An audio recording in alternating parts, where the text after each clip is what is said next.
এখন প্রশ্ন সামনে আসছে যে ট্রাম্পের তড়িঘড়ি যুদ্ধবিরতি ঘোষণা কেন?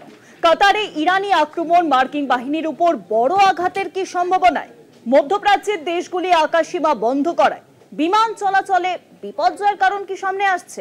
হরমুজ প্রণালী বন্ধ করে দেবার ইরানি হুমকি বিশ্বে পেট্রোলিয়ামের যোগানে বড় ধাক্কার আশঙ্কায় কি তড়িঘড়ি যুদ্ধবিরতির ঘোষণা? পর্যবেক্ষকদের অনেকেই মনে করেন প্রধান কারণ সেসব নয়, মস্কোতে ইরান রাশিয়া আলোচনার পরেই পাল্টে যায় পরিস্থিতি। ইরানের পাশে রাশিয়ায় আরো শক্তভাবে থাকার আশ্বাসে পিছিয়ে। এই খবরে আমরা নজর রাখবো, কিন্তু এখন যে খবরের দিকে নজর রাখবো, কেউ কথা রাখেনি, দুপক্ষই ভেঙেছে যুদ্ধবিরতি। এবার বললেন মার্কিন প্রেসিডেন্ট ডোনাল্ড ট্রাম্প, আমি যুদ্ধবিরতি ঘোষণার কয়েক ঘন্টা পরে ওরা মিসাইল ছুড়েছে। ইরান ও ইসরায়েল পরস্পরকে লক্ষ্য করে মিসাইল ছুটছে। তাহলে কি আজকের বিশ্বে ট্রাম্প তথা আমেরিকার কথা এতটাই কম প্রাসঙ্গিক? উঠছে প্রশ্ন। এবার মার্কিন প্রেসিডেন্ট ডোনাল্ড ট্রাম্প তিনি এবার বললেন যে কেউই কথা রাখলো না। আমরা যেভাবে দেখলাম যে ইরান যুদ্ধবিরতি লঙ্ঘন করে হামলা চালায়, পাল্টা ইসরায়েলও হামলা চালিয়েছে, আর সেই প্রেক্ষিতে এবার মার্কিন প্রেসিডেন্ট তিনি বললেন যে কেউই কথা রাখলো না। আর বিষয়ে আরো জানাবেন এখন নিউজরুমের সঙ্গে রয়েছেন আমাদের পলিটিক্যাল এডিটর আশিস চট্টোপাধ্যায়। আশিস, আমরা যেভাবে দেখলাম যে মার্কিন প্রেসিডেন্ট ডোনাল্ড ট্রাম্প তিনি রাতের বেলায় তড়িঘড়ি কার্যত নিজের সোশ্যাল মিডিয়াতে পোস্ট করলেন যুদ্ধবিরতির ঘোষণা, এবং 4 ঘন্টার মধ্যে কার্যত 3টি পোস্ট, এবং তারপর দেখলাম যে ইরান যেভাবে ইসরায়েলের উপর হামলা চালিয়েছে, ইসরায়েলও চুপ বসেনি, ইসরায়েলও পাল্টা হামলা চালালো। এবার মার্কিন প্রেসিডেন্ট ডোনাল্ড ট্রাম্প তিনি কি বলছেন? দেখো, প্রথমেই বলে রাখি, ডোনাল্ড ট্রাম্প তো ঘন ঘন পোস্ট করতে পারেন, এই ব্যাপারে তার দক্ষতা নিয়ে কোনো প্রশ্ন কেউ কোনোদিন তুলতে পারবে না। এবং পোস্টে ভিডিওতে সমাজ মাধ্যম ভাসিয়ে দেওয়ার ব্যাপারে তার জুড়ি আছে বলে তো মনে হয় না।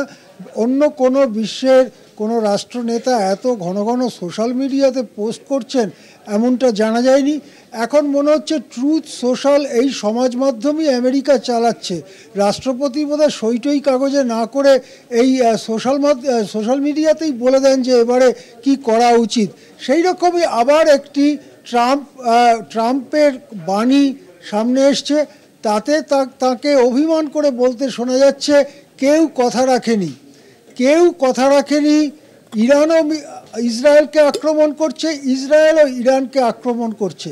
প্রকৃত ঘটনা অবশ্য সেটাই, যে আমরা দেখতে পাচ্ছি যে ট্রাম্পের ওই ঘোষণার পরে 12-13 ঘন্টা তো প্রায় কেটে গেল, তার বেশি কেটেছে, কিন্তু এখনও দেখা যাচ্ছে যে ইসরায়েলের আকাশে ইরানি মিসাইল, এবং সেই মিসাইল আছড়েও পড়ছে ইসরায়েলও পাল্টা ইরানের বিরুদ্ধে ব্যবস্থা নেওয়ার কথা বলছে।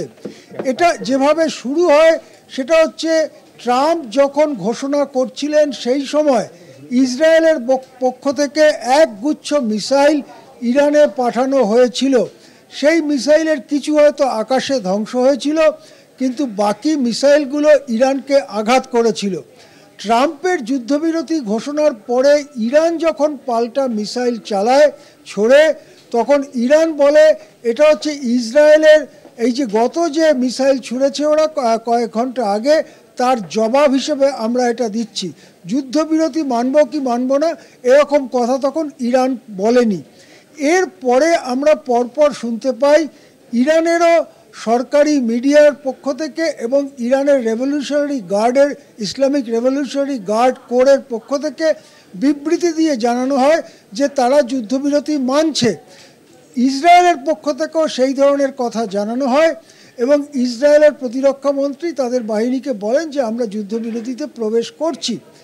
এই পরিস্থিতিতে আবার ইরানের মিসাইলগুলো যখন ইসরায়েলে গিয়ে আঘাত করে, তখন ইসরায়েল আবার পাল্টা ইরানের দিকে মিসাইল ছুঁড়েছে, এবং শোনা যাচ্ছে ইসরায়েল নাকি তাদের বাহিনীকে আবার অ্যালার্টও করছে যে ইরানি আরও আক্রমণ হলে তাকে ঠেকাবার জন্য বা পাল্টা আক্রমণ করবার জন্য ইসরায়েলি বাহিনীকে নাকি অ্যালার্টও করা হচ্ছে, সতর্কও করা হচ্ছে। সাধারণত এই ধরনের যুদ্ধবিরতির ক্ষেত্রে যেটা হয় সেটা হচ্ছে মিলিটারির সেনার একটা সিদ্ধান্ত যাবার নিজস্ব পদ্ধতি আছে। সেনারা কখনো টিভির খবর দেখে যুদ্ধবিরতি করে না বা আক্রমণও করে না।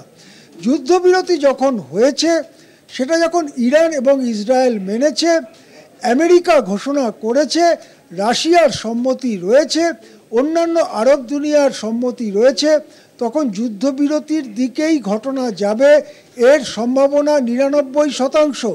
তবে যুদ্ধবিরতি যখন মুখ থেকে এই কথাটা ট্রাম্পের বেরিয়ে গেল, সঙ্গে সঙ্গে সবাই রাইফেল ফেলে ঘামটাম মুছে বাড়ির দিকে রওনা দেবে বা ব্যারাকে চলে যাবে, এরকম তো হয় না। মিলিটারির নির্দেশ পৌঁছবার নির্দিষ্ট পদ্ধতি আছে।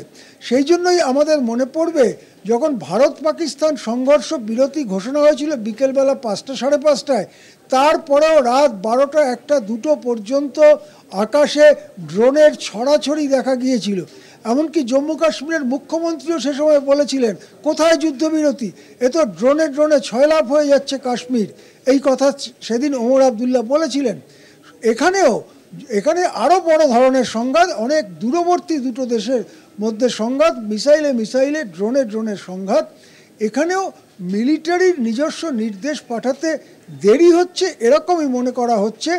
এটা মনে হচ্ছে না যে ট্রাম্পের যুদ্ধবিরতি ঘোষণা সত্ত্বেও তা লঙ্ঘন করে ইসরায়েল এবং ইরান আবার নতুন করে নিজেদের মধ্যে যুদ্ধ শুরু করেছে, এইটা মনে হচ্ছে না।